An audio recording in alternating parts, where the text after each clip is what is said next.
Donc, les immunoglobulines, qui représentent 20% des protéines du plasma, elles sont constituées de 4 chaînes polypeptidiques, 2 chaînes lourdes et 2 chaînes légères. Elles sont reliées par différentes liaisons.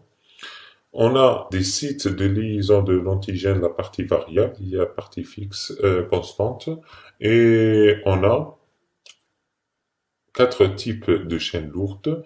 On a les gamma qui donnent les EGG, alpha qui va donner les EGA, mu qui va donner les GM, delta qui va donner les GT et l'epsilon qui va donner les GU. Et il y a 2 types de chaînes légères, kappa et lambda. Les fonctions des immunoglobulines, c'est 2 fonctions, fonction anticorps reconnaissance spécifique de l'antigène et fonction effectrice dans l'activation du complément. Voilà un tableau qui montre les différentes caractéristiques des immunoglobulines, ce qu'il faut savoir surtout les différents dosages des différentes fractions. Vous voyez, les GT et les GE ils ont en faible quantité, donc inférieur à 0,15 et c'est inférieur à 100. Et ce qu'il faut surtout connaître dans ce tableau, c'est le poids moléculaire. Vous voyez que l'IgM, c'est l'immunoglobuline qui est la plus lourde, donc qui a un poids moléculaire le plus important. Donc, vous le voyez. Donc, et quand ça signifie quoi? Ça signifie quand il y a un pic à IgM, on a un syndrome d'hyperviscosité parce que l'immunoglobuline, elle est très lourde et elle a une forme pentamérique.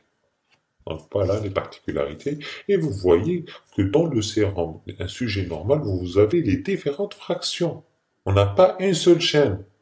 On n'a pas une seule immunoglobuline. On a différents types. C'est ça ce qu'on appelle le polyclonal. Mais quand ça devient, on rentre dans le cadre pathologique, donc c'est une sécrétion d'une seule chaîne. Voilà. Et comme les chaînes kappa, vous voyez, il y a 2 fois plus de kappa que de lambda. Donc, c'est-à-dire le rapport chaîne légère kappa sur lambda égale 1,5 sur, ou bien 1,5 à 2. Voilà. Comment on va explorer les gammapathies monoclonales? Donc, l'exploration la plus basique, c'est l'électrophorèse des protéines sériques ou urinaires. Qu'est-ce qu'on va faire? On va séparer les principales protéines du sérum grâce à un champ électrique. Et on va voir les différentes fractions. Donc on aura la fraction de l'albumine, la plus importante, la fraction alpha 1 qui contient l'alpha 1 antitrypsine et alpha 1 lipoprotéines, la fraction alpha 2 qui contient les protéines d'inflammation alpha 2 macroglobulines, céréoplasmine, l'haptoglobine, la fraction bêta qui contient transférine, bêta lipoprotéines et bêta 2 microglobulines, et on peut parfois les GA, elles migrent au niveau de bêta. Donc, les différentes immunoglobulines migrent au niveau des gamma. C'est ça la zone de migration des immunoglobulines. Voilà, on a l'électrophorèse, et pour connaître les différentes fractions IgG et IgA, c'est l'immunofixation qui va nous permettre de connaître les différentes fractions, les IgG, les IgA, les IgM, les kappa, lambda. Donc vous voyez là un profil normal qui va nous permettre de connaître l'immunofixation, nous permet de connaître les différentes fractions. Voilà, et il y a le dosage pondéral qui permet de quantifier les différentes fractions. Et il y a notre examen qui est l'immunoélectrophorèse dans les urines. Donc, les différentes explorations peuvent être pratiquées au niveau du sérum et au niveau des urines. Et le dosage des chaînes légères qui est très important, c'est-à-dire on a les chaînes légères qui sont liées toujours aux chaînes lourdes. Mais quand on fait les examens, de préférence, on fait la quantification qui est plus spécifique, on quantifie les chaînes légères qui sont libres.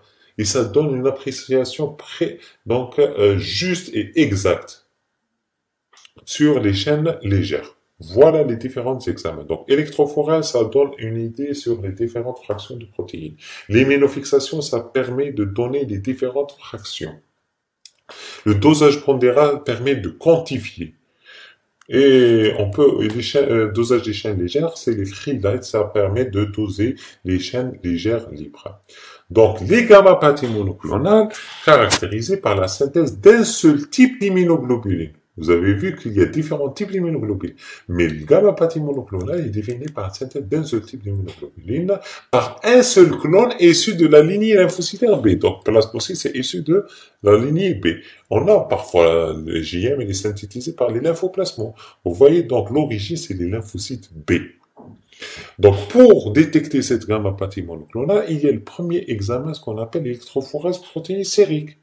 Et qu'est-ce qu'on va avoir au niveau de l'électrophorèse protéine sérique?